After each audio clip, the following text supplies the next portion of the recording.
Oh my, oh my. What a very, very interesting week of football it's been. Between the best teams losing, the worst teams winning, the trades all over the place, and Lamar Jackson coming back and looking good is probably the most normal thing of all. But best teams losing, you say? The best teams lost, genuinely. No.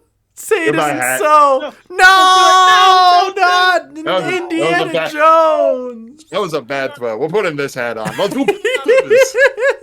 You know what? The best teams did win, though, because the Panthers got a W. They sure did. Before we get into anything, I just want to see, hold on, what week was it last week? Power rankings of 9, because this is going into week 10. Yeah, so they already have like an updated from this week, but I just want to look at the power rankings from last week. I can't speak. Last week. A wreath is what you put up at Christmas time. And we still have a few weeks before that, you know? No, she's thought out, and I don't even have to say her name. It's too early, but one of my local stations literally started playing Christmas music today. Oh, no. That's crazy. All right. It's November 4th as the day of this recording. It's too early for Christmas music. That's true. It's day after Thanksgiving. That's okay. See, for my wife, her rule is the day after her birthday, which is the 15th. So there you go. That's still fair. Fine. I need to put a reminder on my phone to start playing my Christmas playlist.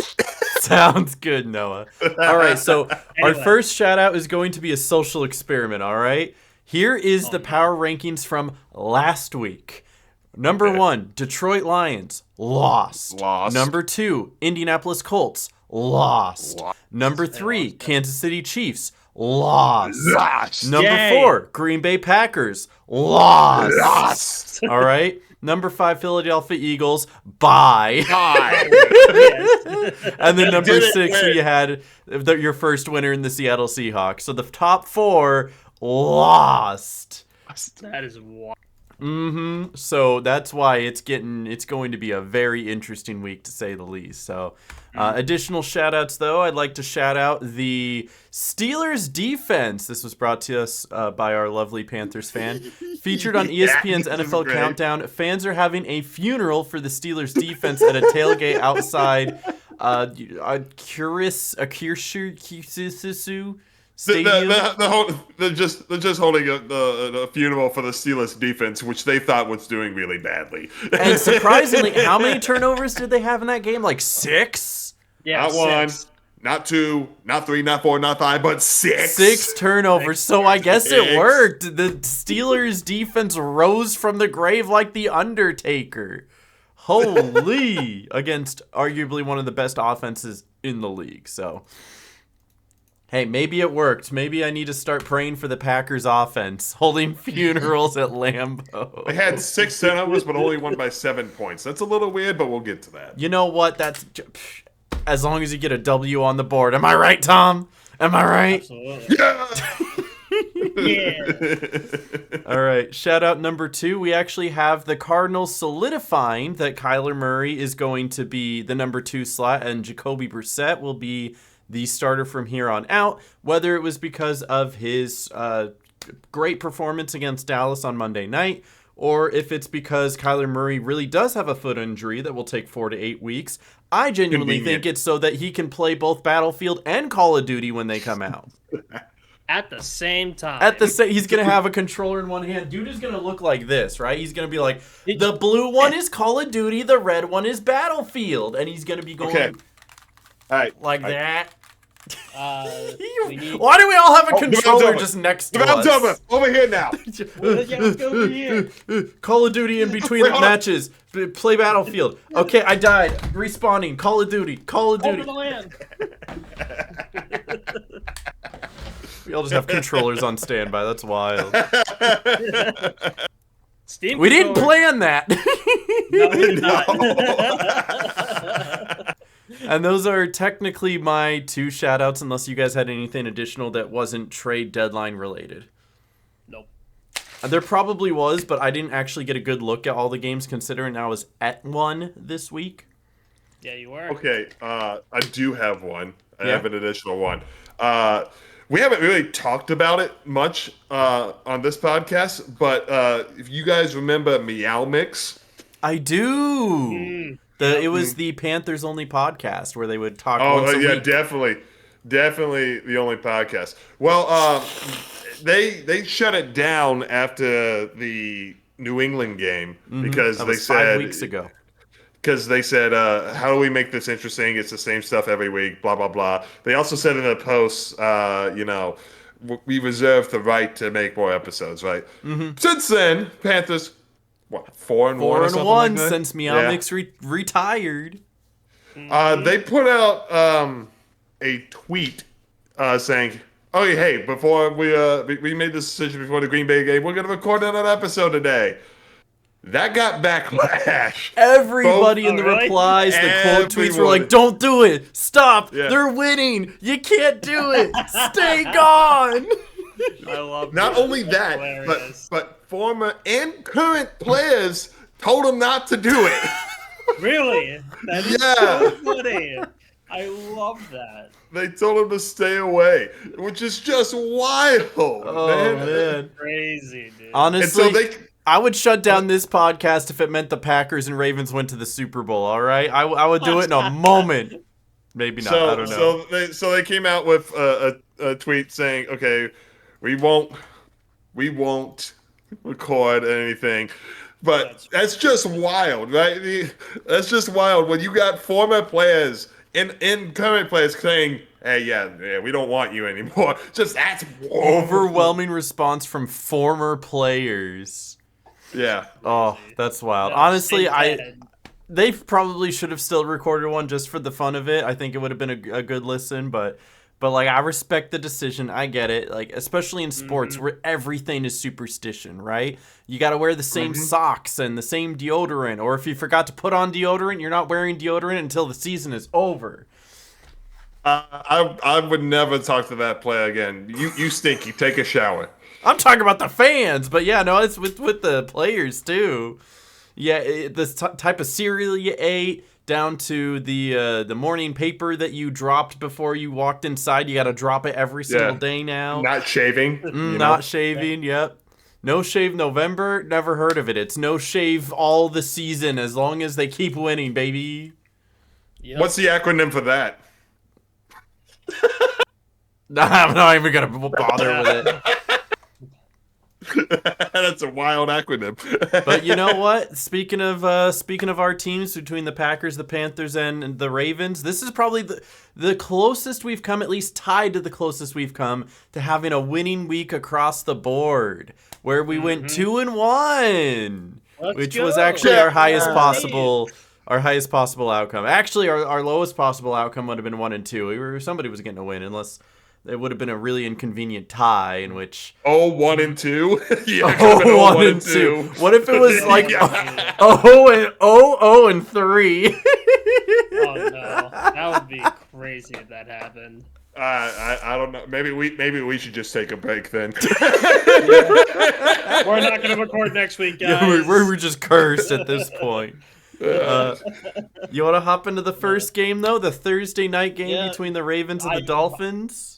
Yeah, I will be honest. I did not watch it because it was Thursday. You watched a little bit of it, just a little bit. I watched a little bit of it, like maybe the first quarter and a half. Mm-hmm. I'm just looking at the box scores here. The Ravens looked really good. I mean, it was the Ravens are the reason that the current general manager or the former general manager for the Dolphins got fired. So I think that's great that the Ravens contributed to something for once. But Lamar Jackson, 18 carries, 204 yards, 4 touchdowns. That's awesome. Derrick Henry had 19 carries for 119 yards, a 6.3 average. That's awesome. That looks like them. That looks like they're back to normal. It looks like the normal Ravens, yeah. Lamar Jackson had 5 carries, 14 yards, 2.8 average. Like, yeah, their stats are good. And the 28-6 final score proves that they're on this momentum. You know what's weird with that final score is that the Ravens only outgained the Dolphins by 6 yards. Yeah, no, I was noticing that. The Dolphins actually had more pass yards. Mm-hmm. That's crazy. You know what the real key to that was? Was the defense actually stepping up. The Dolphins lost 2 fumbles and threw an interception, whereas the Baltimore Ravens had no turnovers. Big 0. Absolutely no turnovers. Yeah, And that's absolutely. something you've needed to see from the Ravens all season long. They were literally the team giving up the most points all season, and now they held the Miami Dolphins to 6. Granted, it's the Miami Dolphins, okay? Hey, you got to start somewhere. You got to start somewhere. But this is the same Dolphins that, you know, put up, or maybe not the exact same Dolphins, but the same Dolphins that put up 70 points just a couple seasons ago. And they did win a couple games this season by putting up some points. So, like, to only be held to 6, especially when you do have, who was it, Achan rushing the ball and Tua slinging it. Jalen Waddle still had 82 receiving yards, but that was like the extent of their offense. So the Ravens should be proud of themselves for putting up that performance and having Lamar Jackson back with 4 passing touchdowns, 2 of them to where is he? Mark Andrews. Yes, Mark Andrews. Yep. To Mark Redemption Andrews. for dropping the ball in the playoffs. Yay! Let's go. But yeah, really, the Ravens do look good. They do play the Vikings in the next game. And the Vikings surprisingly look good. So this Vikings might be a scary game. really good. You might have been right about like your fear. No, the Vikings looked very scary against the Lions last week. Like, and that was a game that I had while you guys were out in Lambeau. I was like, oh no! What's going on with the Lions? What's going on with the Vikings? Can I actually tell you? He's back, and all of a sudden he's just good. Oh, this is a great story. Yeah, while we were at Lambeau, you said that was the game you had up while you were at Lambeau. That was the game I had up when I was at Lambeau. Whenever the TV guys came down to do their like little commercial break or whatever, I'd bring up my phone with Sunday Ticket, and I'm all like, "All right, Lions, Vikings." We made friends with the guy next to him. What was his name? Joe.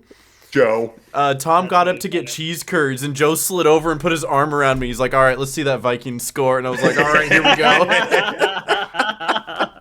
I love that. That is amazing. That is awesome. That was awesome. But yeah, the Ravens, we'll get to this later, but the Ravens are actually favored to win this one. They are. I mean, in my opinion, I'm not surprised by that, but knowing the Vikings' performance last week, I'm kind of concerned that they're favored. Listen, this could be a total shootout. This could be high scoring. It could be. Absolutely. So I'm looking forward to that game, but the Ravens are on their upward trajectory. If they lose against the Vikings, I'm not going to hold it against them because the Vikings just looked that scary last week. So we will see what happens. So I was satisfied that they won, and by a good margin too. By a very good margin, absolutely. And they are still the favorite to win the AFC North somehow. True, somehow, even though the Steelers are still number 1. But you know what? That's wild. It's fine. I think the percentages are like 42% Ravens, 41% Steelers, something like that. And if the Ravens win next week and the Steelers lose, then it jumps up like exponentially. So we'll keep an eye on that, and that's definitely going to be one of the ones that I got up during this upcoming Sunday because Packers aren't playing till Monday, so I got all of Sunday to just observe. Relax. Exactly. Stress-free Sunday, baby. See what the rest of the league is doing. Exactly. So, how did y'all's trip to Lambeau go? How was that? After a little delay on my first flight, it was fine, you know? So before we even talk about the game, I want to talk about my favorite part about my trip up to Wisconsin because I made the trip up to Green Bay. I met Aaron for the first time. That was awesome. And we saw the Panthers and Packers play live. My favorite part about the whole day was just walking to the stadium. That was an incredible experience. Because I got pictures. Because it's not like you're walking through a parking lot to a stadium that's built off to the side, or you're walking through a downtown area, walking to a stadium. You're walking through a neighborhood. That's people's homes. Yeah. You literally see the street corner, the park, like the houses, the trees, and then there's just a stadium peeking up over the corner. Right? That's the really funny thing. Yeah, that's the really funny thing because as I'm researching, because I'm going to the Ravens game later in the season, being like, oh, look, it's a development, and then boom, NFL. Like, what? Yeah, no, seriously. You're just walking down the street, minding your own business. You look up, there's a giant G in the sky. Oh, hello, G. How's it going? I mean, and it was just awesome. And we're walking down the street. Every house is selling parking spots in the lawn. It was great. It's awesome. The picture I have up has literally, what, 1, 2, 3, 4, 5, 6, 7, 8, 9, 10, 11, 12 cars parked on the lawn. Every house down the street, $20, $40 closer. There was one guy that was trying to sell his yard for $10, yet no one was taking it for whatever reason. It's because all the other ones, it's like, yeah, $10 for this guy's lawn, but this one is $40, plus you get to stay for the tailgate and use their indoor bathroom. Yeah. And you get a Miller by parking there, right? Like, dude, I bet they do whole parties at those houses. I bet you can pay off your mortgage there so quick. And one of those houses was for sale. Noah, let's go in on it. What do you think? Let's move it. Let's move into it. ThreeSadFans house? Yeah. Don't give me any ideas. I made a gaming house in Vegas one time. We all saw how that turned out. Yeah, it sure did turn out. Hey, I think Noah and I can stay off Discord as much as we can. I think we'll be fine. That's so real, so real. But no, it was fine. Anyway, let's get to the game. Kind of boring through the first little bit. Yeah, like I hate to say it, even though your team won, like it's super fair to say, like, man, that was kind of underwhelming.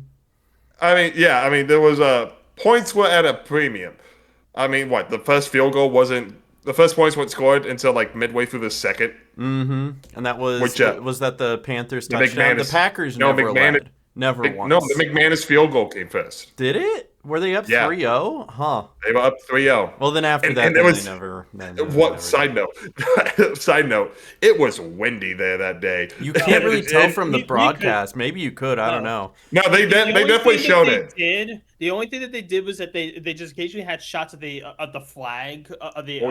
Windy going back and forth. Yeah. Flag. It was just like just really like going back and forth. You could see it in like the referee's pants going. You could see the whole goalpost going like this. I was saying it shook a little bit. Yeah, we saw that the entire game. That's crazy. Mm-hmm. So forgive McManus for missing the field goal, and actually absolutely give credit to the Carolina kicker for making it 100%. The funniest part of the game came right after the first McManus field goal. Mm-hmm. So he's going to kick it off, right? So he puts the ball on the tee, and he's stepping back, ready to kick off, and ball falls over. Mm-hmm. It happens, you know. We'll use this as a ball. We're going to sit it back up. All right, we're going to back up, and falls over again.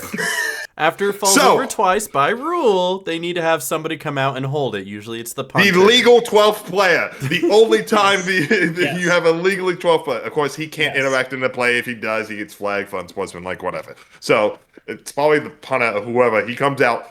He holds the ball. All right, cool. He kicks the ball off. Cool. Panthers return the ball at like the 25-ish yard line. Doesn't really matter.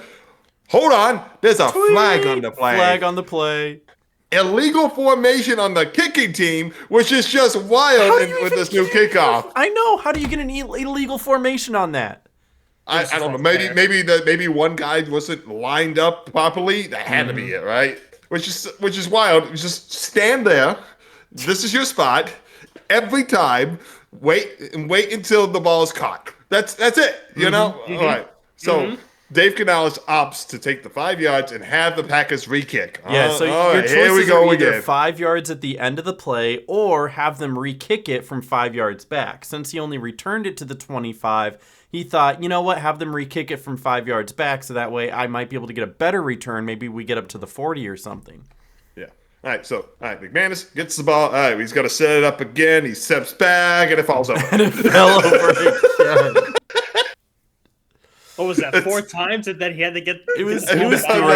Yeah. So the holder comes back out. It's like, all right, we're not gonna mess around this time, and let's kick the ball. And the Panthers return it to about the exact same spot. So.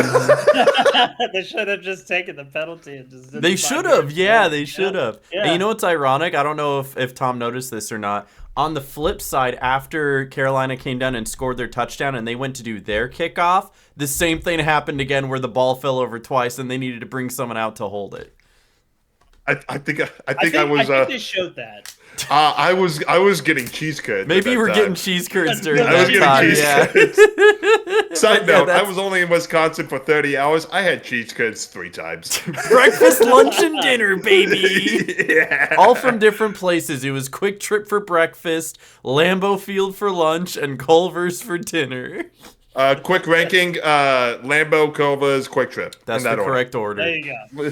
There you go. So we'll just get into some stats real quick. In a 16-13 game won by the Panthers, Bryce Young went 11 for 20, 102 yards, had the 1 interception in the end zone.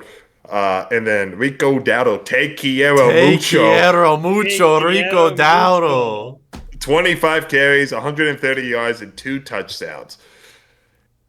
Wait, I'm going to go off on a tangent here real quick. can I make one joke? 2 Yes, go ahead. touchdowns, 1 for every pelvic thrust. Yeah, seriously. And that's what I'm going off of. Go ahead. He on his second touchdown, he gets flagged for unsportsmanlike conduct for excessive celebration. What he did is that he put his hands on his head and he thrust twice. And that is a reference. That is a reference to Key and Peele's sketch from like over a decade ago. The Hingle McPringleberry celebration. Yep, it's this exact one. I'm showing it on the screen, but like I'm not actually gonna play it for copyright reasons. But yeah, it's the he's standing there, and as soon as he does the third one, the ref is like, "Oh, flag!" Says only 2. You can only do 2. Yeah, the joke of the sketch is, 2 thrust is fine, but 3 is where it draws the line. What pisses me off more is that the Patriots did the same exact celebration this week, and they didn't get flagged. They didn't get Yep. flagged. Mm-hmm. No laundry. No laundry. So the refs that we got, Aaron, are pansies. And I hope for the rest of the year, anytime they go to eat tomato soup, it's lukewarm. That's so awful. Which is ironic. Can I make a point here as well? Before that happened, for like the first half of the game, I actually made a comment about how ethical the officiating had been. Which, if you look at the Isaac Punts video, he made the same point I did. He actually made a video about the ethical reffing in that game. So I was onto something there, and it wasn't until the second half that everything was terrible and horribly called. You know that horrible call made its way up to Keegan Michael Key. He responded. Did he? Play that. That's crazy. Yeah, play that. He responded on his Instagram. I sent him a tweet of someone copying it. Yeah, play that. All no, right. yeah, you listen to that too. I'm gonna play it. Yeah. I'm playing it right now. Rico, man, you got robbed. You only did 2 pumps. I'm sorry, man. Now we're gonna have to write a new sketch. Yeah. I'm sorry, man. We gotta write a new sketch. He got robbed, He man. did. He got That's so robbed. real. He sure did. Unbelievable. Because of that 15 yards, he got added on to the kickoff, and with the wind, Ryan Fitzgerald did miss that extra point. That awful call could have lost the Panthers the game. It could have, but it didn't. But it could have. Yeah. How did Jordan Love do? So here, let me tell you about why the Packers actually lost this game, all right? Now, I would love to say it's because Jordan Love threw an interception or because A bad one. It was a pretty bad interception. But everyone gets one. Listen, Brett Favre was doing that every other week. 3 times a day.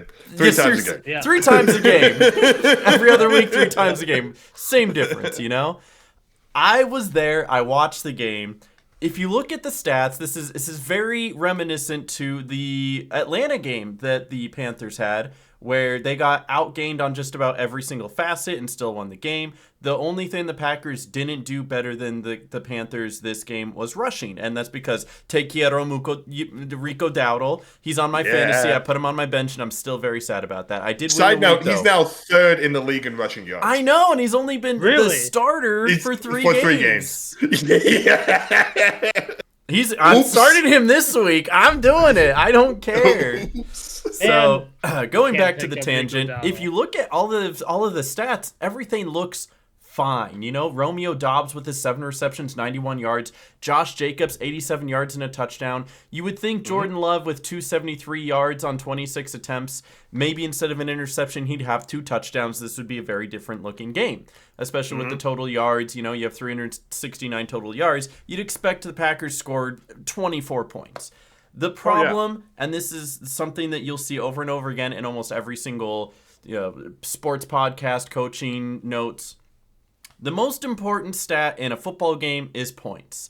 The second most important stat is turnovers, because the more times you have the ball, the more opportunities you have to score, and the more opportunities you're taking away from the other team.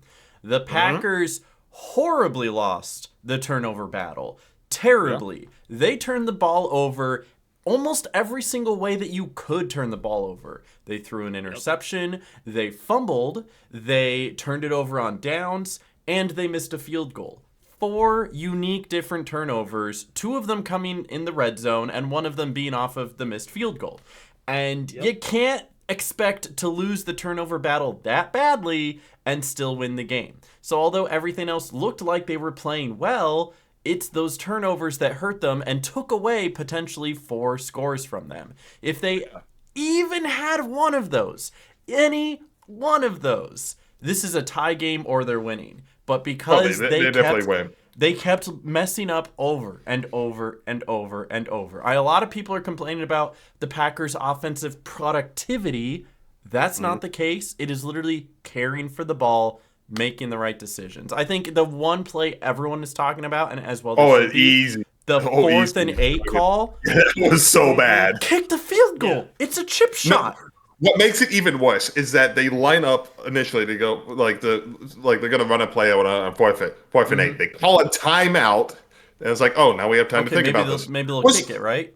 Nope, come on right back out. And I think if I remember correctly as well, it was 4th and 3 to start, and they had like a false start or something, something that backed them up 3 yards. I don't know if you can believe that. Let me it was like look. It was like 4th and 3, and then it got set to 4th and 8. I swear it was something along those lines. Where at first it would have been understandable, and then once they got backed up, that's why they called the timeout so they could talk it over, and that's why we thought they were going to end up kicking it, and they didn't. So it was 3rd and 3. They tried to run play and lost 5 yards. That's what it was. So there was 3rd and 3, and then maybe if it was 4th and 3, it would make more sense for them to go for it. 4th and 8, no. It was the screen. It was the screen pass that Trayvon Merrick tackled him immediately. That's what happened. That is, you're right. That is what happened. The play calling is atrocious all over the place, whether it's these horrible bubble screen passes, too many things behind the line of scrimmage that end up going nowhere. If you look at a chart of Jordan Love's average depth of target, he had the highest average depth of target within the first 2 weeks when they were 2-0. He looked great. Everybody was happy. As time goes on, they're throwing it more and more behind the line of scrimmage or maybe only a yard downfield. And now their production is worsening, and I wonder how these two might be related. Even if you look at that game, a lot of the completions that he's making and the yards that they're gaining are from these downfield throws. The Packers are one of the best in the league at these between 5 and 14 yard throws. When they can throw the ball a little down the field, or at least to the sticks, they're highly efficient. But whenever they throw it at the line of scrimmage, they're losing yards more often than not. So I don't know why they're still calling that. Impossible. I guess the idea, high percentage throw, you trust your playmakers to go and get the yards for you. That'd be great if the blocking worked, and it doesn't, and now it's going to work even less because, hey, one of their star blocking tight ends, who also can usually get out and catch, is now out for the rest of the season. ACL. Because his own guy ran into him because he was pushed by a defensive player. And so, unfortunately, rest in peace, Tucker Kraft, alluding to... Not my Tucker Kraft mac and cheese. Alluding to... They did an interview with the Packers players, and Romeo Doubs says... He's in a better place now. Yeah, I saw that. I was like...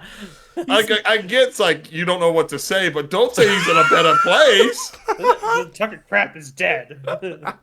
I'd rather you say he's up. I'd rather you say he's upstate at the farm than say he's in a better place. You know? Hey, listen, he's in a better place. He doesn't have to be on the football field with us maniacs anymore. Seriously. He's in the hospital getting treated by doctors, and that's a better place than being on the field with the rest of the team, you know? So, as unfortunate of a game that was for the Packers, and I have to hand it to the Panthers for playing well enough to win, because they did. The one thing that the Packers have is the fact that the Lions lost as well, so they are still number one in the North, and because of the tie, and they have 5 wins, they are still in contention with some of the best teams in the league, right? They don't have the most wins. The tie. Oh, wow. I know hate it's to true, say but that's it's just, true. It's they only have 2 say. losses, along with the Eagles, the Seahawks, the Colts. Some of the best teams in the league also only have 2 losses. So unfortunately, that's the bright side, right? But their upcoming game is a little yikes. For some reason, they're favored. I know they're at home, but the Eagles have been hot lately, and the Packers have been not. Off a bye too. So they're coming off a bye with the Eagles. It's not a good look. So hopefully they surprise me, because for some reason they play 2 competition, which is why they play bad against the Browns and the Panthers and the Cowboys. But you know what? They play pretty good against the Lions and what we expected the Commanders to be, and the Bengals, who just put up however many points on the Bears. The Packers held their own against them as well, and won by 2 scores, or just about. I think it was 8 points. So the lengthy one score, but still. Before we move on, I would feel remiss if we didn't mention this. Micah Parsons, nothing. He was not a factor in that game. So yeah, really, first time in his career, the first time in his career, Micah Parsons didn't record a pressure. He couldn't. He didn't even sniff Bryce Young. No, there was only 1 sack that came in, and get this, it was from Xavier McKinney for 0 yards. Xavier McKinney, the safety. No one for on the 0 line, yards, not a single linebacker, touched Bryce Young. Now, I don't know if it's because suddenly they found the one line that finally clicked, because I know the Panthers, I think, are number 1 in the league for shuffling the line. 12 different players have played offensive line so far this year, and 7 different starters. So, oops. Maybe they finally found the one that clicked, or the Packers just had a bad game. Hey, that's a shout out to Big Ick, Ikem Ekwonu, making Michael Parsons look like a high schooler. Honestly, I might be a combination of the 2. Everyone's allowed a bad game, but I really don't want to keep seeing bad game after bad game after bad game, you know? Absolutely. That was my life for the last couple of years. The last one point I want to make is the kicking. I know everybody is calling for the substitute teacher to come back.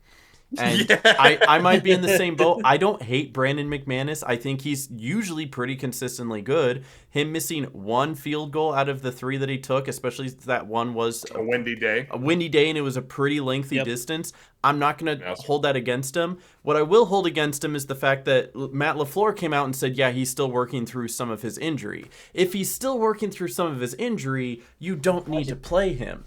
I don't care how much you're paying him. Wait until he's healthy and put in the guy who's putting in production now to do those kicks. It is literally a parallel to the Panthers and their running back situation. Chuba Hubbard's being paid all of this money, but Rico Dowdle is coming in and doing so much better. Yeah, he's the much better back at the moment. Just let Rico Dowdle run it out while you have him here. And then they figured it out this week. Yeah, they did. He got most of the touches, and they stomped to the Green Bay Packers. But it's very interesting that it's like, hey, one team figured it out. If you have somebody who's performing, I don't care how much you're paying for them. Let your performers perform. You know, let the high talent shine. So here's to next week. Congratulations, Panthers. I'm happy for you, Tom. Yay! You've got a winning record again for the first time since 2 weeks ago. 2 weeks ago. Yeah! Let's go. And that's honestly, I told Tom when we got there, I was like, I wouldn't even be upset if the Panthers won, because I know that's your team, and I am kind of like low-key cheering for them in the background. And I'd like to see them do well this season. I'd like to see them overtake the Bucs and win the NFC South, or at least, maybe sneak in a playoff spot. for like a wild card spot. Same thing's gonna go with you, Noah, when we go to see the Ravens. Like, I won't even be upset if the Ravens beat the Packers because I'd like to see the Ravens do well. Yeah. I will not go see a Bears game because I'm cursed, and whenever I go, the Packers lose. And so if I go see a Packers-Bears game and the Bears win, I'm just gonna be depressed, man. No, that game's going to be tricky, though. Between the Ravens and the Packers, that game's going to get very tricky. We got a lot of weeks. Snowy. A lot of weeks. They won't even be the same teams that they are right now. No, definitely not. Yeah, absolutely not. They're not even the same teams that they were last week, considering all these trades that went through. Yeah, exactly. Yeah, all these trades. So the trade deadline was literally the day that we're recording this, and it's already passed because 3.5 hours ago. It was 4 p.m. Eastern. And just looking at some of the, let's go back a couple days to October 31st, where the Dolphins fired general manager Chris Greer. I mean, that was expected. That was expected. That was a long time coming, right? Going.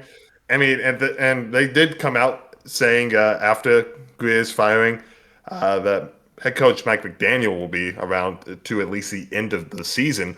So he has some time to redeem his job.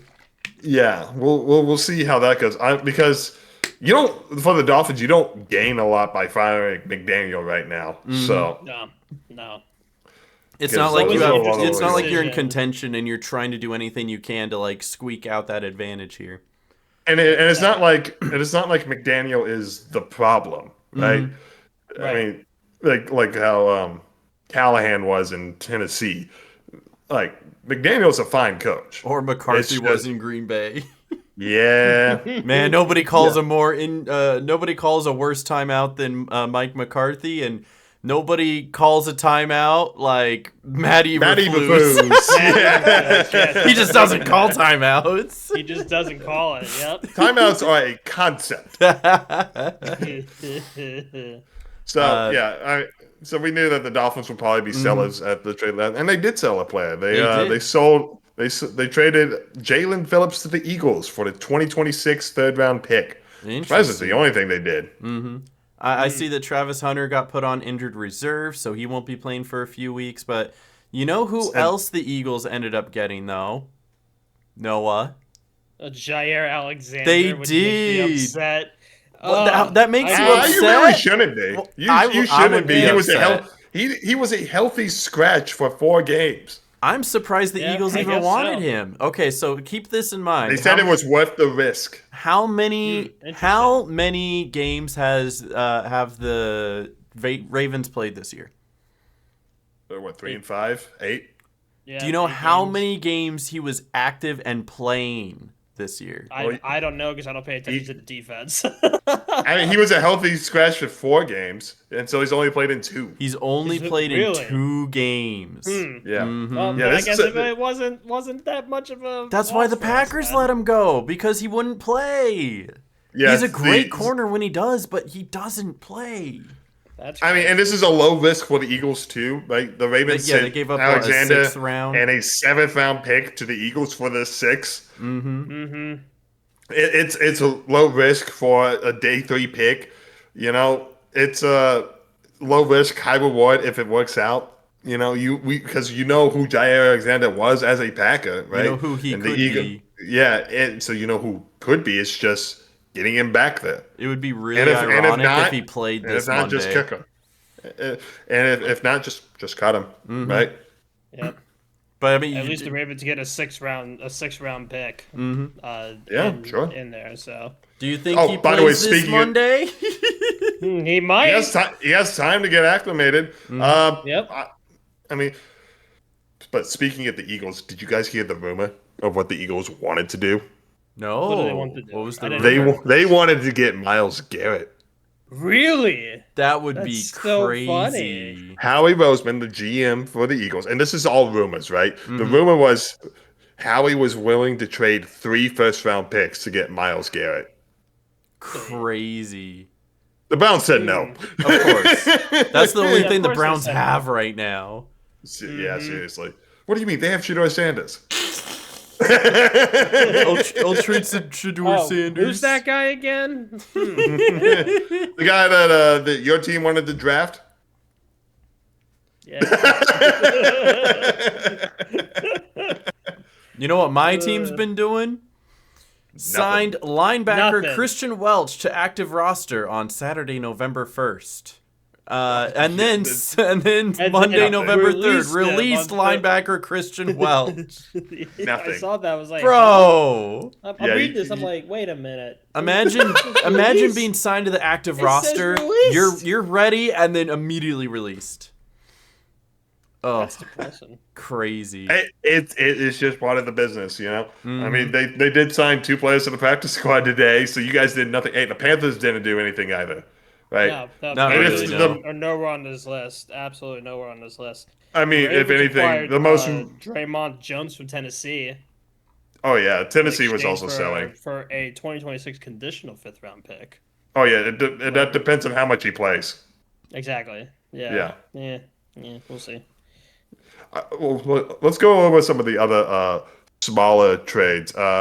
Raiders traded Jacoby Myers to the Jaguars, Which is funny because Jacoby Myers was like actually their best receiver next to Trey. I'm trying to remember his first name, but yeah, between Myers and Trey, that was like who was taking the entire load. Even though they just got Lockett, they weren't throwing to him. Yeah, but it's a good pickup for the Jaguars because you know they are hurting in the receiver area right now. Brian Thomas Jr. is hurt. Travis Hunter, because Brian Thomas Yeah. Jr. is not catching a ball, and he's hurt too now. So and Travis Hunter's hurt. Hunter is also hurt. Yep. This one I thought was crazy on the Seahawks, requiring Rashid Shaheed from New Orleans. Yep. Noah, Yep, which one is the one 426. on your fantasy? Do you have Olave or do you have Shaheed? I think you I have have Olave. Okay. I have that's what Olave. It's surprising Olave didn't get moved. Right? I thought No, Olave would because have been moved. He's actually playing this season, which is great. But Yep, like, he's. I mean, that's probably why they got rid of Shaheed, because those are their 2 good wide receivers. One of them stood out, and so they're gonna trade the other one. right.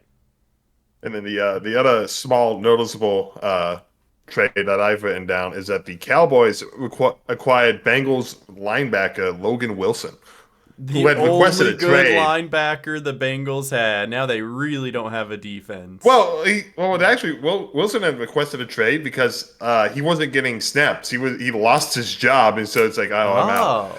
The Cowboys acquired a player that couldn't get starting reps for the Bengals defense. That is wild. That's kind of sad, That is- actually. The What is Cowboys Jerry sent the Jones Bengals thinking? a 7th-round pick. I mean, it's a 7th-round pick. Little end of the draft. It's worth the trade. Yep. What isn't worth the trade, I think, is that the Jets traded the Cowboys defensive tackle Quinnen Williams, one of the best players on the Jets defense, for a 2026 2nd-round pick and the 2027 1st-round pick. That's crazy. And also Mozzie Smith, a defensive tackle. And you know it's ironic to me because of the fact that the Cowboys had a pretty good defensive linebacker there. They had a really good defensive player They had a last year. good one. They're just one good defensive player away from being a really good football team this year. I wonder what happened to him. I wonder. Apparently, it was a good trade because he's not. Apparently, he wasn't doing too good last week. It just blows my mind because I don't get why the Cowboys are doing this. They're kind of meddling right now. It's not like these 2 trades. I don't think are gonna improve them that much. Right? They may, if anything, it may get them squeaking in at the 7th seed, but I don't even know that. You know, I don't think these trades, entirely get them over the hump. Well, the Packers have an entire list of basically nothingness, but Tucker Kraft an injured reserve. They signed a defensive lineman and another tight end from the practice squad to active roster. signed another tight end, another linebacker, and a wide receiver to the practice squad. And a lot of these, I believe, are just free agent pickups, right? They didn't get. Oh yeah, there's nothing that. Yeah, it wasn't any trades. I mean, I heard there was a lot of talk of them calling around for specific tight ends and linebackers, but in the end, they ended up just getting a bunch of free agent guys to see if any of them stick out. But probably asking price was probably too high for the Packers, you know. I mean, looking at it, what they really needed was a corner, if we're being honest, because I think they're fine on their linebackers. They do have Micah Parsons, they do have Rashawn Gary, and I think they're fine on their tight end. Luke Musgrave is actually a pretty darn good tight end. He only lost his starting job to Tucker Kraft because Tucker Kraft proved to be elite. But Musgrave still caught a lot of balls in the 2023 season. He was one of the reasons they blew out Dallas in the first round of the playoffs. Like, you'd see that catch over and over again. Musgrave stayed on his feet. Yeah! Yeah, that was a fun game to watch. It was. So I still think that Green Bay will be fine at those positions, but they really needed a corner. So it's really tone deaf to me that none of this says corner. Not a single one of these says corner. Nope. So nope. It is what it is. You know what cornerback got traded the other day? I was surprised. That's today, right? Sauce Gardner, star corner of the New York Jets. Probably their one remaining good defensive player, gone. To the Colts, which is surprising. Yeah, the Colts made the trade. I don't think anyone could have predicted that the Colts are making a big splash. Especially, no one predicted that the Colts are having this type of season. And then this trade is just more wild. And it's more wild because the Jets just paid Sauce Gardner this offseason. But they gave up, a 2026 pick and a 2027 first round. Two first round picks. This is almost the level of the Micah Parsons trade, right? That's how crazy this is. The Colts also threw in a wide receiver, Donnie Mitchell, as well. Hey, might as well, right? They threw in the wide receiver that fumbled the ball before crossing the goal line. That's how you know the Jets don't have anything to play for right now. But I saw this tweet earlier where it was like a guy looking like this, and it was the caption said, Daniel Jones realizing the Colts are going all in on him. He's like, uh-oh, they just traded for defense. They trust me. He's used to it. Come on, $40 million, $40 million a year from the Giants. He's got to be used to it by now. It's just that's just wild because the Jets. Seemingly at these points during this afternoon, it looked like they were trying to trade everyone. They were even fielding offers for the running back Breece Hall. I heard about that. I don't think teams could reach compensation, which is why Breece Hall did not get traded today. I mean, I can see why they did trade Sauce Gardner with 2 first-round picks and a wide receiver. Oh yeah, that makes sense. Oh yeah, 2 first-round picks. The Jets made out like bandits today. They got 2 first-round picks from the Colts. They got a first and a second from the Cowboys. They have, I think, now 3 first-round picks in the 2027 draft, which is 2 drafts away, but that's still 3. Mm-hmm. And if they keep tanking, they're going to get 3 early picks. Yep. And if they don't want to wait 2 years, they can leverage those 2027 round picks to get into the 2026 draft. Oh yeah, because they're like, true. We have extra first round picks now. We'll trade you a first round pick here for one next year.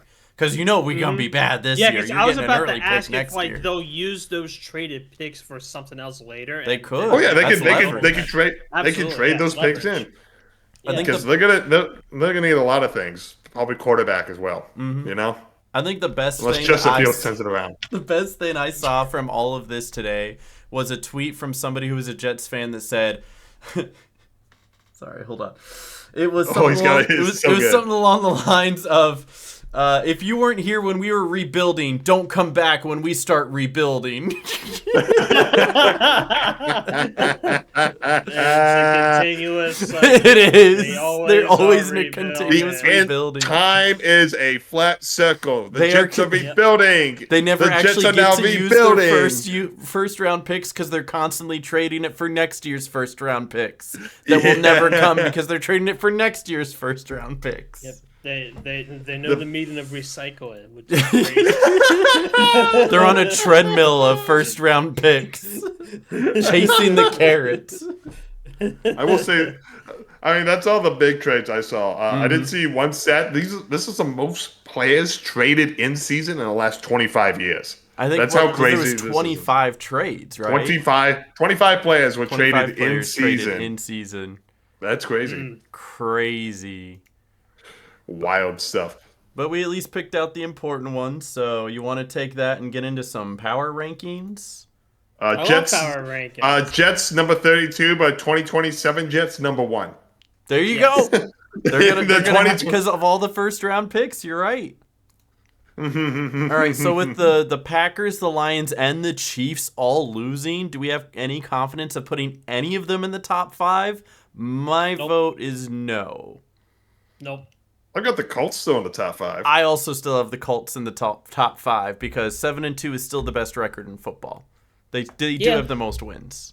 I have him at number 3, personally. I also had them about number 3, so you want to put... I also had them at number 3. Oh, so we're starting with number 3, the Let's Colts! go! Let's go! We usually I'm not start with picking the number hat 1, up, but though. It stays on the floor until they win again. But then gonna begs stay the right question, who's number 1? You know, I just said time is a flat circle with the Jets rebuilding, and time is a flat circle again. I have the New England Patriots as number 1. That's a good pick, actually. Yeah, Isn't that I know, who I put it I hate it here. Wasn't that my choice last week? I don't know. You had them at 2 last week. Okay, I think we had it's because I wanted to put them at 1, but then you're like, I'm still gonna put the Lions at 1. And I was like, okay, we'll put the Lions. I put the Colts at 1. That's what it was. Colts at 1, and then okay, listen, Patriots can be number 1 because they do look good. They are outplaying the Bills, and they do have one of the best records, if not the best record in football right now, aside from the Colts. It's just that they won and the Colts lost, and that's just how it goes. Yep. So happily put the Patriots at 1. Can we put the 2027 Jets at number 1 as well? Okay, I'll put the Jets. Put the Jets up at number 1 as well, conditionally. Yeah, just because they have so many first round with picks an now. asterisk, they will eventually be number 1. Let's go Jets number 1. Let's go Jets.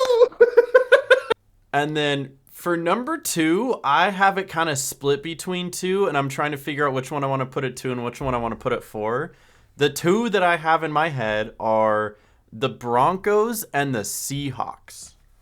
I have the I've got the Broncos and Seahawks at 2. Funny enough. Really?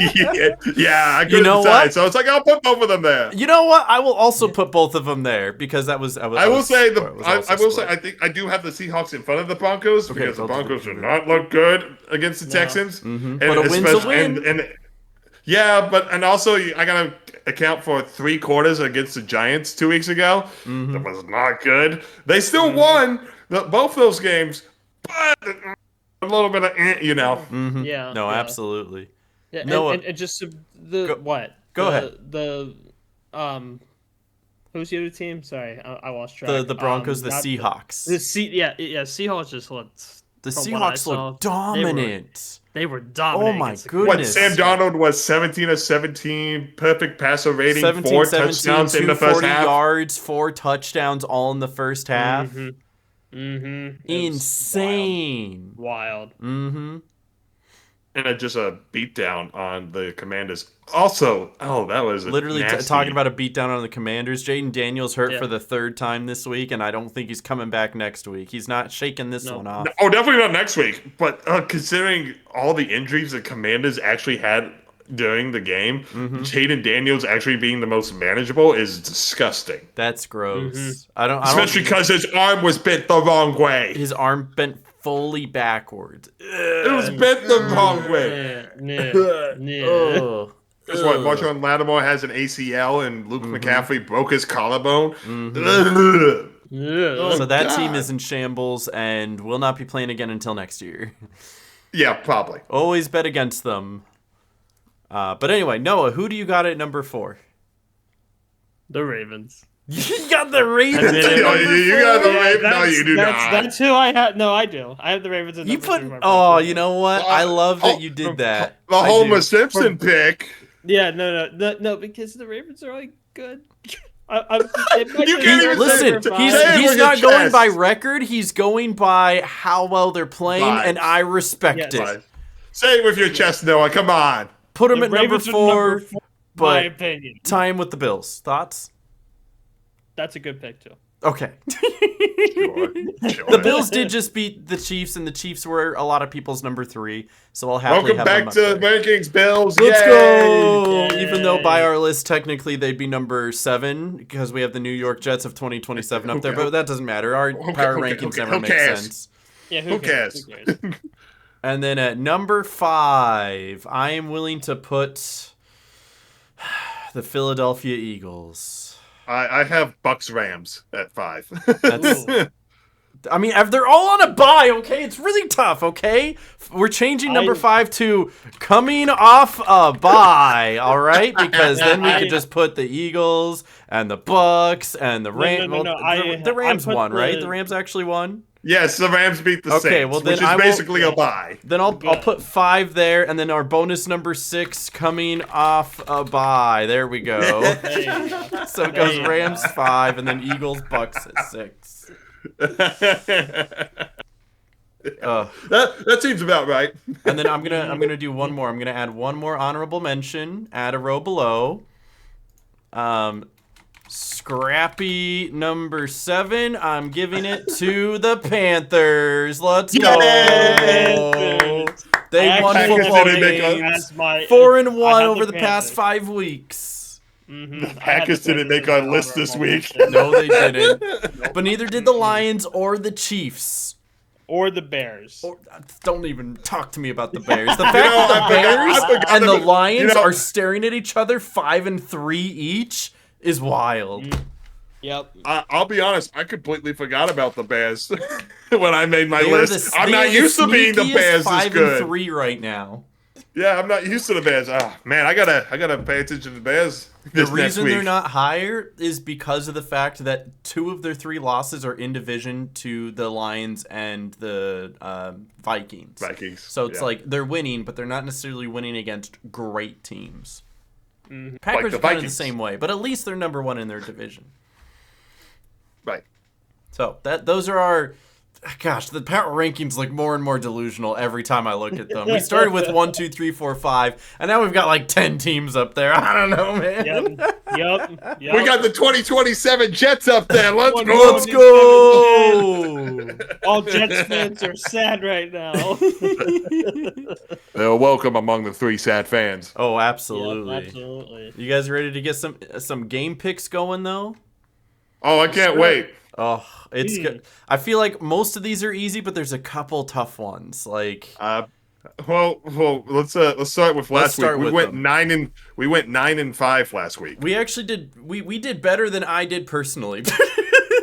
I think I only got Oops. 7. I was Hey, 8-6. I did that a lot in the beginning of the season. Mm-hmm. I'm still behind the podcast. I'm tied with the podcast now. The podcast is gaining ground on me. I'm also behind the podcast. Why is my thumbs up going off? What Bro, the heck? I like when I'm behind the podcast. Thumbs up. You know what would be Doing so great, you know? the irony of the podcast eloping all 3 of us is so funny. We're apes together strong. 3 heads are better than 1, apparently. I guess. All right. Thursday night game. We've got the Las Vegas Raiders heading into Denver to take on the Broncos. Broncos. Broncos. But the Raiders looked better than probably people anticipated them to. Geno No. Smith, People in the 4 touchdowns, Jaguars. 1 interception, and they were a 2-point conversion away from winning that. Okay, yeah, Still lost. but Gino threw the ball at a lineman who was already jumping in the air. And that was a very terrible play called by Pete Carroll, and they should have just ran it with Ashton Genty. Here we are, 2-6. Side But note, they're a little- the Ravens rushing is terrible. They're like bottom 6 in the league, which is just the opposite they of were what against people the thought Jags, Jinty was the going to do. Jaguars, yeah, so. But still, that's in the entire league, the bottom 6, Mm-hmm. which is the opposite of what people thought when Jinty was draft, it's like Raiders got a run game now. Whoa! Well, it's because the Complete Ravens have a opposite. terrible offensive line. Ashton Genty he is the smallest, or what is it, the shortest initial contact of any running back, right? Oh yeah, he gets average, hit like behind the line. Yeah, the literally whole time. the average running back is getting first contacted a yard past the line of scrimmage. Ashton Genty is getting his average first contact a yard behind the line of scrimmage. Yeah, That's pretty bad. sad. So anyway, Broncos? Broncos do it? Yeah. Broncos. All right. Then we've got where's this being played? Is this London? Where is it? London, mate. Oh no, Germany. Germany. All right. The Atlanta Falcons and the Indianapolis Colts going into Germany. Dublin. It's in Dublin. Hold on. Where is it? Final answer. Dublin. I'm doubling down on Dublin. As it's still being researched. I have the Colts for this one. I also have the Colts for this one. Tom is still looking it up. Yeah, he's still Hold making. on. Let me just hit the preview button. Berlin. It's in Berlin. It's in Berlin. Okay, they're doing a Dublin game. Okay, it's in. Yeah, I think they already did a Dublin game. They did. Yeah, well. Did they? Oh, whatever. Colts. Anyway. Colts. Especially I mean, now the with Falcons- Sauce Gardner, there's no way, right? Also, the Falcons are just inconsistent. The Colts, the Falcons are 2 games behind the Panthers. That's What so happened? funny. They lost the tie. They're the head-to-head tiebreaker. So the Panthers are number 2 in that division now. Let's Yeah. go. They just great. got it. They just got to surpass the Bucks. Yeah, I got Colts. Falcons are too inconsistent. You know. True. Yep. They're literally the Packers if their wins and losses were swapped. Yeah. Yep. True. All right. Then we've got the New York Giants heading into Chicago to take on the Bears. It's just put up 48 I know, points. the Bears, it was against the Bengals defense, but the Packers only put up like half of that on the Bengals defense. So the Bears apparently have figured something out and something's finally clicking. I hate to say that Caleb Williams doesn't look bad. I know I always said that he has such a high ceiling but such a low floor. He's starting to move that floor up and now he's playing more consistently well. And the Giants keep on losing their players, and I mean, who do they have left? Russell Wilson? They had a scrappy team at the beginning of the year, and once they put in Jackson Dart and they won against the Eagles, they felt really good, and then everybody got hurt, and now Jackson Dart is alone. Malik Neighbors got hurt before even Dart got put in, then Scatterboo got hurt. And it's just, I mean, I got Bears. I got Bears. I have the Bears. Pretty easy picks here, you know. Then we've got the Buffalo Bills going into Miami to take on the Dolphins. This is a division game, right? Yep. It is. Divisional matchup. I don't think that much matters much. I have the it Bills. really doesn't. I already have the Bills. I have the Bills. I'm starting Josh Allen on fantasy this week. I'm not going to have him put up 32 points on my bench again. Rico Dowdle and Josh Allen put up more points combined than all of Vin's team. True. Oops. Vin Love you, lost to Van. Megan, who didn't even play. She hasn't played since week 2. She's starting Joe Burrow, who's Joe on Burrow, IR. Yeah. Anyway. Oh, Ben. I'm sorry. Love you.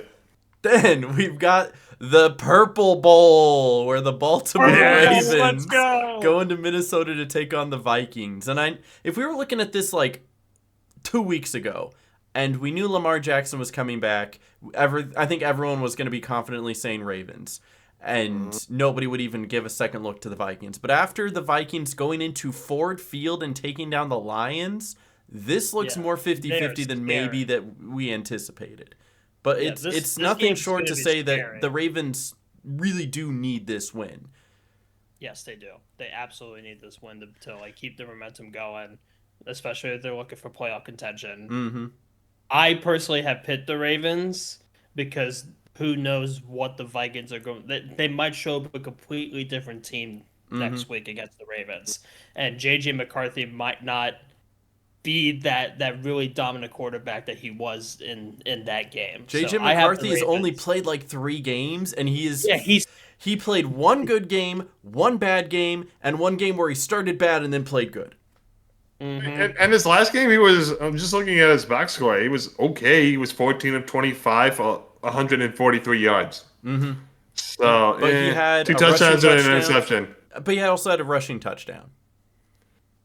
I think So it was the Vikings defense that really took them to that win. They held the Lions offense to minimal scoring, at least for the Lions.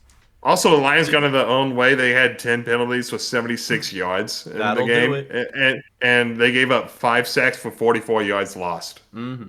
Yep. So The Vikings got just in had their own better way. field position the entire game, Yes. and that's what won them that game. Absolutely. I will also just take the say- Ravens though, so I'm with Noah on this one. I also am picking the Ravens. Yeah, the percentage of people who picked just changed for me. It was at 71-29, just went to 71 or 70. Oh, the live update? Yeah, live that's- update. I Live was just update. saying, Oh, that's no. More people believe in McCarthy. Uh-oh. Well, I just So, picked the Ravens, so maybe it yeah. goes back to 71. Yeah, it was. The Ravens probably have this one, but this game's gonna be pretty. It's pretty never good one. 100%. So if I had to percentage it, it's probably what we see in front of us, a 70-30, where 30% of the time the Vikings do win. So you just gotta hope that that things swing your way a little bit more often. Absolutely. All right, then we've got the Tank Bowl to end all Tank Bowls, where the Cleveland Browns go in and play the New York Jets. Oh, boy. I mean, I know. I mean, this pick's easy for me, but oh god, you have to pay me to watch this game. We know Vin will be there and This- have the game up, so This one might be on my station, to be honest with you. Can you get a refund? The Ravens are playing on Fox because they're playing against the Vikings. This one might be on my CBS affiliate. I believe it. I picked the Browns for this I one. picked the Browns. I reluctantly picked the Browns. They have an extra win, and they didn't trade their star corner. Exactly. Yeah, I would say And they I still think have Shador Sanders on the team, so that's a bonus. I think the Myles bonus. Garrett makes the whoever starts for the Jets life a living hell for the game. Mhm. I think Dylan Gabriel's a little better than either starting quarterback for the Jets. So I think the I Jets agree. secondary is not as good as it used to be now. yeah, the Jets defense is not as good as it was 24 hours ago. True. It wasn't as good as 8 hours ago. So Rebuilding. yep, now rebuilding the rebuilding. So rebuilding into the rebuilding phase. yeah, so I think Browns. I think someone's got to win probably. True. But then coming up next, I think is actually one of the most interesting matchups of the week, where the New England Patriots head into Tampa Bay to take on the Buccaneers. This is a good game. I don't know if Ooh. Bucky Irving will be back because the Bucs are coming off their bye. Right now, he's questionable. I don't know if that's going to update by then or not. And I don't know how much that's going to matter, personally. Right now, the Buccaneers are favored and more picked at 70%. Also, being at home, I can understand why. But I will be the one to throw a loop and say that I would take the Patriots. I think they are the best team in the league right now. We did put them seriously at number one. We so, did, genuinely. Yeah, yeah. that is true. Also, I mean, if the Patriots win, it's better for the Panthers. So True. If Irving does come back, there is a bolster to the Bucs. Just being able to get an offensive playmaker back because they are hurting in that department. That being said, I don't know. It's the Patriots are playing very well. You know, like right now, the way I see it, again, percentage-wise, I think the Patriots are probably a 60 to 65% win probability. If Bucky Irving comes back, it does lean closer to 50-50, but I don't actually think the Buccaneers have the advantage here. And so more often than not, I do think the Patriots take this one, and that's why I personally am taking the Patriots. So would love to hear your guys' thoughts. no. What's your thought? This is my vibe pick. I picked the Buccaneers. Okay, that's a fair vibe pick. okay. That's totally I fine. like that. Baker slings the ball. I really think it's because of the home field advantage. That's like if I had to give a reason, it's just for that. So All down to you, Tom. he's got to think.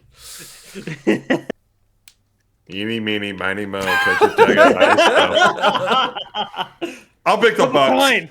I'll pick the Okay. Bucks. All right, Buccaneers it is. Yeah. My personal picks, I picked the Patriots, though. I really want to see how that one shakes up. It'll probably be the best game of the week. I or think at least so. on paper it is. Then we've got America's Game of the Week. Oh, yeah, the New Orleans The Saints. New Orleans Saints going into Carolina to take on Rico Dowdle and the Carolina Panthers.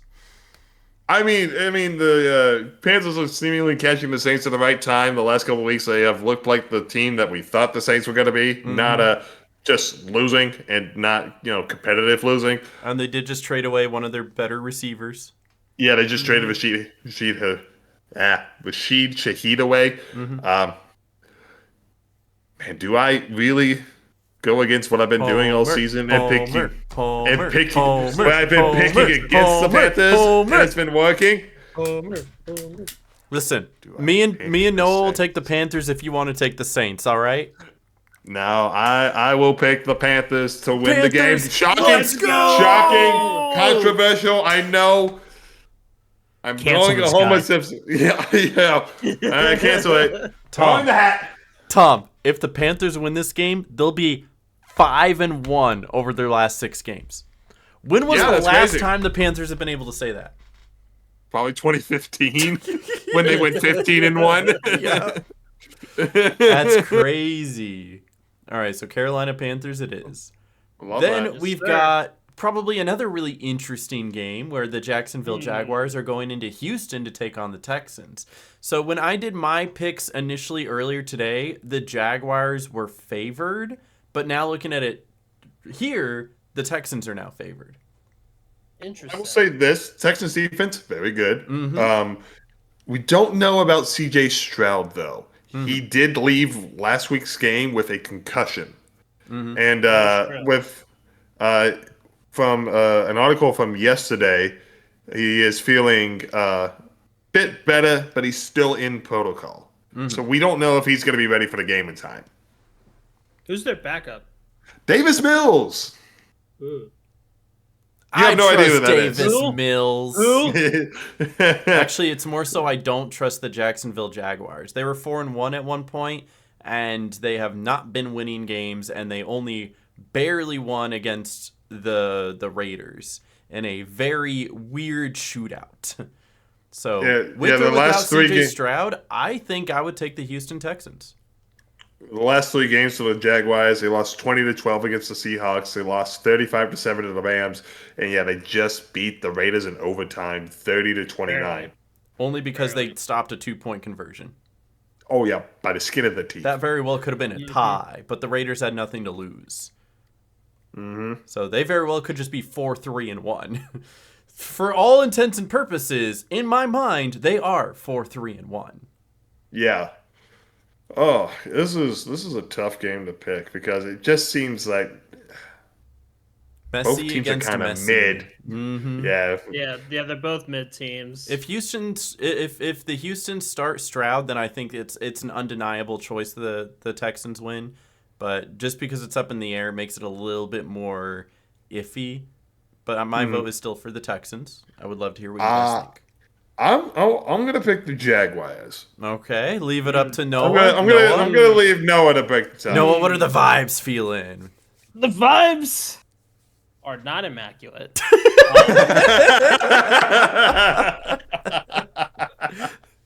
What are they, Noah? What are they? I like cats. I'll go with the You like Jaguars. cats? We're going Oh, Jacksonville? Interesting. goes So Interesting. honestly, knowing that it's potential that CJ Stroud won't be starting, that's kind of my thing with that. We'll see. You know what's I'm picking happening the here, Jaguars though? for this one. The podcast has now picked 2 different games that went against what I picked in mine. So there's a very real chance that if those go a certain way, the podcast is leaping me in the rankings. I would love that. All right, then we've got our first mid-afternoon game where the Arizona Cardinals are heading into Seattle to take on the Seahawks. Kyler Murray out with a Jacoby foot Brissett injury. looked decent, right? Jacoby Brissett has been running this Cardinal offense much better than Murray has. But I still think Seattle's a powerhouse. So. Oh yeah, I'm gonna pick Seattle, but the last 3 games with the Cardinals, which all had Jacoby Brissett starting, 31-27 loss against the Colts, 27-23 loss against the Packers, and a 27-17 win against the Cowboys on Monday Night Football. They've been putting up points. They've been looking decent, like better than their record suggests. So I wouldn't, especially with this being divisional, I wouldn't be surprised if it was closer. But I think the Seahawks are just that good right now. Like their offense is immaculate and their defense is sneakily good too. Oh yeah, I've got the Seahawks. I've also got the Seahawks. But yeah, I'm right with you. This will be a closer game than I think people are expecting. I don't think it's a 4% to 96%. I think this is like a 60-40, genuinely. Mm-hmm. Maybe 70-30, but it's closer than it assumes. Then we've got the other part of the division, the Los Angeles Rams going up against the San Francisco 49ers in San Francisco. Rams won 3 straight games, so they got something. Yep, and the Niners are 2-2 in the last 4, and hurt all hecking back. Mm-hmm. They did get Brock Purdy back, so that's no. Excuse me, there was Mac Jones in the Giants game. So Brock Mac Purdy's Jones is still looking decent, though. Yeah. Like, I picked this the is Rams. Weird. You have the Rams? I think I also have the Rams, just because the Rams have looked really good too. Matthew Stafford's on my fantasy. I'm not starting him though, but he's on my fantasy. All right, well that's at least 2 for the Rams, so we're going with the Rams. Tom, what were you gonna pick? I was gonna pick the Rams. Okay, fair. Then we're 3-0 on the Rams. Then we have the Lions. Lions. I don't even have to elaborate why it's Lions. All right, then we've got the Sunday night game where the Pittsburgh Steelers go into LA to take on the Chargers. And I think this one is also a more 50-50 game than the numbers are putting up. Yeah, no, I mean, I know it's 28-72. This is 50-50. Chargers did trade for the Saints offensive lineman Trevor Penning today because they are now missing both the starting tackles. So 2 season-ending injuries. So that's going to be a big thing as of how that line can hold up. Mm-hmm. And T.J. Watt is coming. Ooh. Wait, like on live broadcast? Like, can they show that? That's a great question. Yes. Listen, if Rico Dowdle gets flagged for 2 pelvis thrusts, then 2 pumps. Then how can T.J. Watt be allowed? He had 2. Oh, this one's so tough. Let me hear your guys' thoughts first. So, as a resident AFC North fan, I picked against the Steelers. You picked the Chargers? I picked the Chargers. I really think that Jim Harbaugh and his team will be able to get it done against Mike Tomlin and Aaron Rodgers and his team and their team. I will say that the Chargers. Oh, go ahead, Noah. Finish your thought. Yeah. I'm just saying. I think the Chargers are just well rounded, and they've looked pretty good compared to the Steelers the last couple of weeks. They're such similar teams. That's the thing. Yeah. The Chargers did just give up 20 points to the Titans of all teams. But the Steelers also gave up however many points to the Packers when the Packers couldn't even score against Carolina. True. So, yeah, they gave up 30. They gave up 35 to the Packers. It's eerily. It's so eerie how close these two teams are in like the way that they look, the way that they operate, the way that they play. Steelers last 3 games, lost to the Bengals, lost to the Packers, beat the Colts. Chargers, we'll say last 4 for them, beat the Dolphins, lost to the Colts, beat the Vikings, beat the Titans. Like, the Chargers haven't really faced the greatest of teams recently that they've beaten. Like the strongest team of the last 4 is the Vikings. I'll tell you what, the Steelers beat the Colts, the Chargers lost to the Colts. I'm taking the Steelers and putting this in Tom's hands. Simple enough. Simple man, I will simple also pick. As much as we like Aaron Rodgers hate watching, I think he gets another win. Wow, for the Steelers? Wow. Yeah. Interesting. Okay. That'll be a fun Sunday night. That's okay, Noah. This is where you gain ground on the podcast. Let's go. All right, then we've got the Monday night game where the Philadelphia Eagles go into Green Bay to take on the Packers. Now, I know the Packers are favored, but more people have definitely picked the Eagles. Especially after this. Oh, wow. I don't trust the Packers. Not after that performance. Not at home. Not after losing Tucker Kraft. Not after the Eagles coming off of a bye. I do not trust it. And if I pick against the Packers, then either I get my pick right or I get a Packers win, and that's a win-win to me. So I chose the Eagles. I hate to say it. I'm wearing the G. I usually love my team. This is the first week all year I've picked against them. Tom, what do you think? I'm trying to see if I can find the stat of what the Eagles are.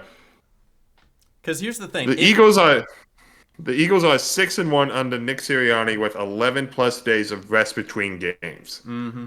The only loss was the Super Bowl. Crazy. Because here's the thing, right?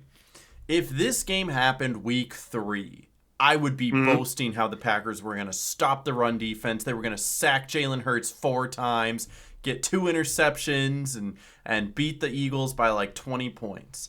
But this isn't week 3. They've played 5 more games, 6 more games each since then.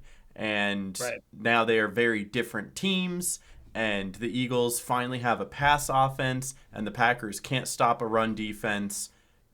It just, every single point is pointing that the Eagles are going to put up 500 yards of offense, and if the Packers can't even at least match that, there's no way this is even going to be competitive. No, what are your thoughts? Homer Simpson pick. I picked the Packers for this. I love that for you. I really do. I need some believer in my life. I really do. I picked the Packers based off of vibes. I just partly based off of vibes, but I really think that they can find a way to beat the Eagles this time around. I really think it's possible. You think Luke Musgrave fills in the role for Tucker Kraft? He gets back into it? I really hope so. I really hope so. I feel like this is his opportunity to like really prove to himself while Tucker Kraft is out to like get into that starter role. But you did make a good point. Based off of the performance in the Panthers game this past weekend. It's tough. Looking at the percentages, that's probably the accurate percentage. If these teams played 100 times, the Eagles win 3 out of 4 times. And Las Vegas barely favors them. So, I'm not like that's only for home field advantage. Literally, And for me, it was a toss-up. And I'm like, you know what? The Packers can find a way. I wonder if I can see what the temperature is supposed to be there. I feel like the Eagles are no stranger to playing in the cold either. Yep. Oh, it is going to be... They played in the snow in the Rams game. It's going to be in the playoff game. It's going to be if not just below freezing. So it's going to be 30 degrees at kickoff. Spicy. Mm-hmm. That football's going to be an ice cube. Sure is. Oh, it won't be the coldest game in Green Bay. Come on. Definitely not. Your game will probably be colder. Yeah, no, if the Ravens-Packers game ends up being flexed to the night game, we're looking at a 15 to 20 degree kickoff. Yeah. Bring gloves. Bring a lot of layers. And cardboard. I will bring. You're gonna have a full suitcase for a 3-day trip, and your family's gonna be like, and "Wow, Noah, are you leaving for 2 weeks?" And you're like, "No, I'm wearing all this one day." Layers. It's funny because I actually will be checking a bag. Mm-hmm. Wow. All right, Tom. I'll make the tie. Eagles. All right, Eagles. It is. Yep. Well, here's hoping for the Packers. I saw it firsthand. They suck. Right. No, I'm kidding. I think the Eagles coming off a bye in prep time. I think they get it done. I get it done. A bye just gives you such a boost, you know. Yep. I changed my mind. I'm picking the Eagles. We talked him into it. We can't even get the Homer Simpson pick. My hope my little hope that maybe one of my friends Wow, believed in Noah, my team. you really put Aaron on a little pedestal just to smash him. Come on. So sad. That's okay, though. All right. Well, that concludes our picks for the week. So if you want to get any of your picks right, probably don't pick what we picked, right? That's. I mean, two of us are behind our podcast. So. That's very true. For some reason, Soon to be three of us. As I tried to close out, it was all like, no, I'm not going to save your picks, so I got to go click through and do all the picks again. We picked the Bucks, right? Yes. Bucks, Jaguars. Yes. Okay. Rams, Lions, Steelers, Eagles. All right. I think that's... Did it save this time? Okay, it's not saving. I'm just going to leave this up for now and hope that it saves. Oop. Oop. Oops. Oop. Anyway. Yeah. We've already been recording for like an hour 25, so I'll round this out with like maybe not a big game, but I just like a question roundtable discussion for the group as a fun little, I guess, kind of like a game for the end. So with this being the trade deadline and everything going haywire and everybody picking up. Wait, you know what we could do for the? You know what we could do for the final? Huh? Let's go back and look at our predictions that we're halfway through now. You're right. Yeah, let's do that. Okay. That's way better than the idea I had. All right. Yeah. I have this somewhere in my podcast folder. ThreeSadFans. Let's take a look. Who do we want to go? Whose schedule do we want to look at first? Well, let's look at mine first. All right, Panthers. Let's look at the delusional one first. The delusional one. All right. Yeah. Here we go. So this was what Tom had at the beginning of the year. Through all the way to week 9, you had a win against Jacksonville, a win against Arizona, a win against Atlanta, a win against New England, a win against Miami, a loss against Dallas, a win against the Jets, a loss against Buffalo, and a loss against Green Bay. What's ironic is I think I got 4 of those right. So you had the win against New York, the win against Miami, the win against Atlanta, and the loss against Buffalo, correct, at least. Yeah. Surprisingly, they got the win on Green Bay, even though you didn't pick that. They got the win on Dallas, even though you didn't pick that. Did not pick that. Mm-hmm. No, I did not believe that. I thought Dallas would have a better defense than they did. Mm-hmm. And did they win against Jacksonville or Arizona? Which one was that? Neither. They lost both of those. So it was loss, win, loss. They did win against Miami, right? They did, yeah. Okay, so that one you also got right. So interesting. Atlanta, Miami. Weirdly enough, you had them 6-3 up to this point, and they are only a game 5-4. That's not too bad. Not too bad at all. I didn't get half the teams right, but that's wild. All right. That's for being delusional. It turned out pretty good so far. Not too bad. Pretty close. Only one game off. I mean, not the correct games, but you are one game off. All right, let's take a look at Noah's. So Noah had. I think Noah at the beginning of the season had the most wins predicted out of all of us. He only had 2 losses. So he had the loss against Buffalo and the loss against the Chiefs, which, granted, they did lose those games. I got those 2 right. They just happened to also. You got the win against Cleveland, right? You sure did. The win against Cleveland, right? They did not win against Detroit. They didn't. Nope. They didn't win against Houston, right?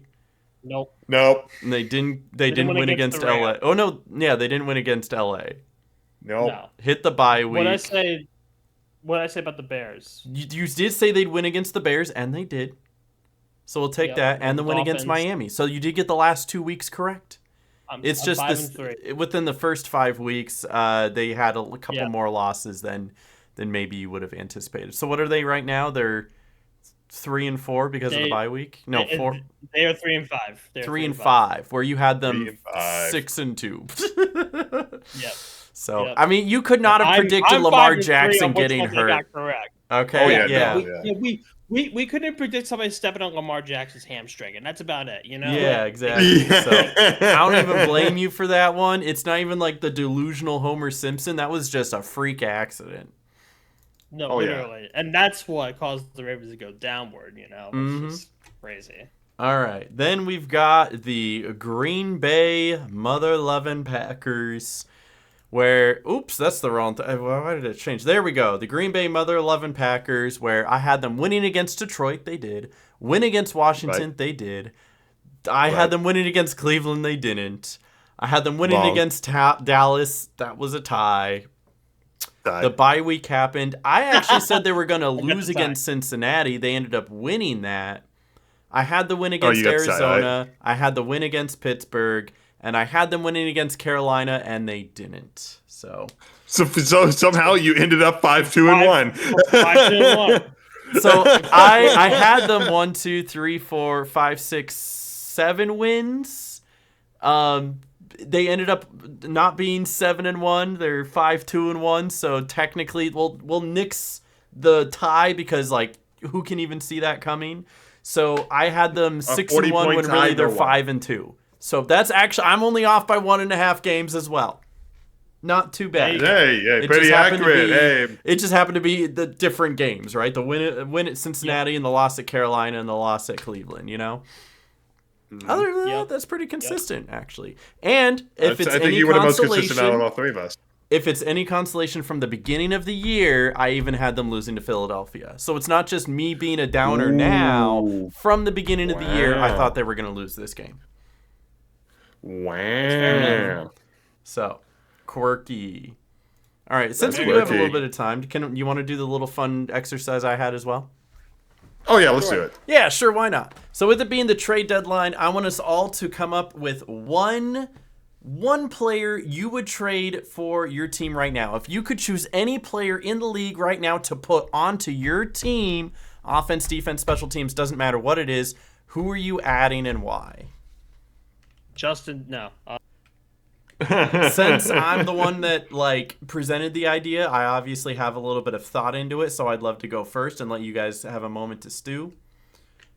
For me personally, and I know it's kind of funny because he did get traded, I would have loved to have Sauce Gardner as one of our corners because the Green Bay Packers are actually pretty good on all facets, and we are missing a corner. Sauce Gardner is one of the best corners in the league. Would have loved to have him on the Green Bay Packers. My alternate answer is trade the play calling off of Matt LaFleur to anyone else.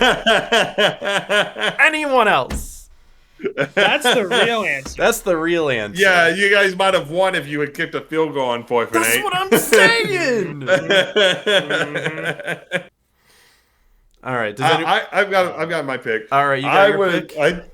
I trade for Dre Greenlaw of the Broncos because he's a linebacker. The Panthers linebackers not very good. They're okay at best, but they aren't very good. So Dre Greenlaw would be amazing, big middle linebacker that could take over the field. You know, he's kind of Luke Kuechly-esque, but not as good because Luke Kuechly was amazing, and I miss him dearly. You could trade for this in this hypothetical anyone in the league. You don't want Myles Garrett. You don't want Micah Parsons.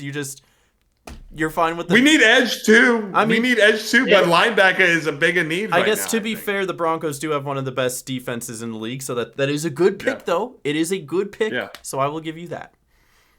And Noah's going to trade for Shedeur Sanders. No. It's tough because the Ravens are a pretty solid overall team. They're balanced. Yeah, they are. Balanced. If I mean, can we have Joe Flacco back? No. If you want, you're I want to trade our backup for Joe Flacco just so he could be on our team. Yeah, no. I will be honest. My real answer is to get Micah Parsons. You would want to take Micah Parsons? You're we need help on defense? I would want to take Micah Parsons. And, aside from last week, it's a good pickup because, he can create pressures on every single play. If he's not the one getting the sack, he's opening it up for somebody else to do it. It's not a bad choice at all. Exactly. So, and it took the Panthers' makeshift offensive line to hold him to 0. I don't know what the Panthers are doing. They're drinking some sort of Kool-Aid. I don't know, man. I'll tell you this. Micah Parsons is not having the same pregame meal that he had last week. No, that's probably what happened. He finally put on deodorant, and the luck streak ended. Oh, man, he wasn't stinky for one day. Man, can't believe it. You know, actually, the fun fact is Micah Parsons' favorite Doritos are the spicy sweet chili, which also happens to be my favorite type of Doritos. So it's like maybe he didn't eat his pregame Doritos, and so he didn't get the pressures he normally does. Did you take his pregame Doritos when I wasn't looking? I did. I snuck into the locker room and took the pregame Doritos along with their foosball and video games. That's why they lost. Joe Flacco wouldn't steal the video games from the locker room. No, he wouldn't. That's my ethical quarterback. That was awesome. All right. Well, I think that's going to wrap it up for today, unless there's anything else you guys want to touch upon. Oh, hold on. He's oh, Happy birthday! It was Jordan Love's birthday. It was also Tucker Kraft's birthday. Sorry, Tucker. Oops. Sorry, Tucker Kraft. Your party sucks. Oops. Yep. It was literally Jordan Love's birthday, and then the day after was Tucker Kraft's birthday. Yep. And he was probably in the hospital. He was getting evaluated for his torn ACL. Happy birthday. Yeah, which was confirmed. Oops. Ow. Oops. Anyway, thank you guys Happy for watching birthday. the Three Sad Fans podcast. Be sure to leave your predictions down in the comments section below. Leave a like. He really is a sad fan, huh? Yeah, he really is a All right, bye. Bye.